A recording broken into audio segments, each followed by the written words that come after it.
Moi, il y a eu quelques petits soucis, mais vous êtes en couple, vous avez été en couple, vous travaillez, vous ramenez de l'argent dans la maison. Comment ça s'est passé dans votre couple? Alors, ça s'est très très mal passé, justement parce que je ramenais de l'argent à la maison et je suis totalement contre le fait de... Je suis totalement contre le fait du 50-50 dans un couple. Je suis contre le 50-50 dans le couple. Pourquoi? Parce que quand un homme ne te prend pas en charge, il a tendance à te prendre pour acquise. Donc voilà pourquoi je trouve que 50-50 dans un couple, c'est une règle à bannir.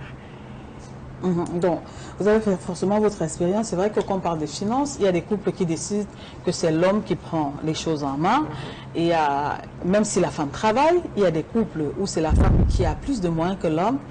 Est-ce que là aussi, parce qu'elle a plus de moyens que l'homme, elle est tenue de prendre les responsabilités financières de la maison entre ses mains?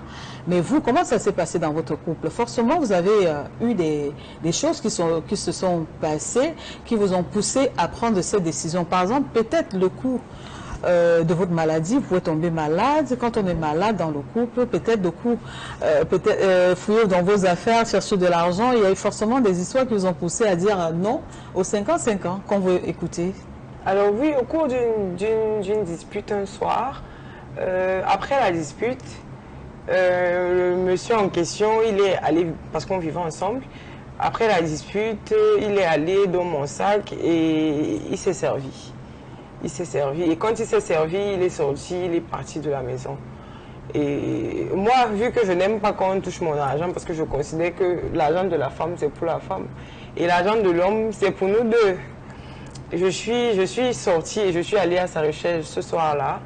Je ne l'ai malheureusement pas trouvé. Le lendemain matin, j'étais dans leur maison familiale, chez sa maman. Et c'est où j'ai pu tomber sur lui. Et quand je suis tombée sur lui, tout ce que je lui ai demandé, c'était l'argent qu'il avait pris dans mon sac. Et j'ai récupéré l'argent et je suis partie. Ok. Avant cela, lorsque vous le rencontrez, vous avez décidé de vous mettre ensemble.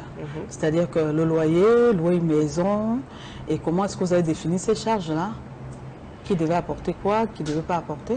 Justement, depuis le début de notre relation, je peux dire que ça a été par amour, mais depuis le début de notre relation, j'ai toujours participé d'une manière ou d'une autre aux dépenses de la maison.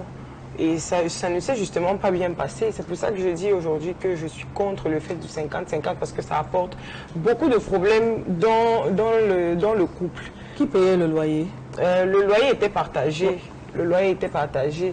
Le loyer était... À l'échelle, disons que le loyer coûte 50 000 francs. Vous apportez combien? Moi, si le loyer était 50 000 francs, j'apportais 20 000 francs, 25 000 francs. Donc moitié-moitié? Moitié-moitié, exactement. Maintenant, quand il y avait les maladies, on faisait comment? Quand il y avait les maladies, c'était à moi de me gérer en fait. Donc lui, il ne participe pas quand vous êtes malade? Pas toujours, il ne participait pas toujours. Parce que j'ai été très malade. Et si j'ai pu guérir et tout, c'est grâce à ma mère. Parce que si je n'avais pas ma mère, je serais peut-être morte. Parce qu'il n'a pas levé le petit doigt. Surtout que je n'étais pas au Cameroun pendant cette période. J'étais au Tchad, en N'Djamena. Et pendant cette période-là, où j'étais très malade, je me suis même fait opérer. Il faut savoir que le transport par la route du Cameroun jusqu'au Tchad peut coûter dans les 100 000 francs aller-retour. Ce que je trouve, c'est une somme, je peux dire, négligeable. Si tu dois aller voir la personne que tu prétends aimer, pour moi, c'est une somme négligeable. Mais non, il n'est pas venu. Et j'étais toute seule. J'étais toute seule dans ce combat, parce que c'était un combat. Et ma maladie provenait de, je veux dire, de nous deux. Vous étiez enceinte? Oui. Ma maladie, je peux dire que ça provenait de nous deux, parce que quand on a décidé de manger la banane sans la peau, ça a des conséquences. Et quand ces conséquences-là arrivent, je pense qu'il faudra assumer dans les deux parties. Et moi, je me suis retrouvée en train d'assumer ça toute seule. Mais sauf que si vous êtes enceinte, c'était une grossesse vraiment compliquée, on va dire extra-utérine. Et là, vous êtes malade, vous devez subir une opération rapidement. Vous avez quand même le père géniteur entre guillemets, puisque, Oui. mais qui ne vous assiste pas physiquement, qui n'est pas là financièrement, et vous dites qu'il ne vous a rien donné comme sous? Non. Avant que je ne tombe malade, il m'envoyait des sommes comme 20 000 francs, 10 000 francs. Et ça même, je peux compter le nombre de fois où c'est arrivé. Mais après, quand je suis tombée malade, donc quand j'avais besoin de lui, il n'était tout simplement pas là. C'est pour ça que je dis c'est ma mère qui a en quelque sorte tout fait. Là, vous êtes marié officiellement? Oui, non, je dis, vous êtes dans le couple. Quand la situation se passe. Oui.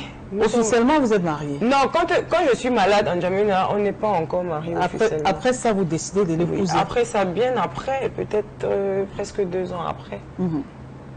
D'accord, ok.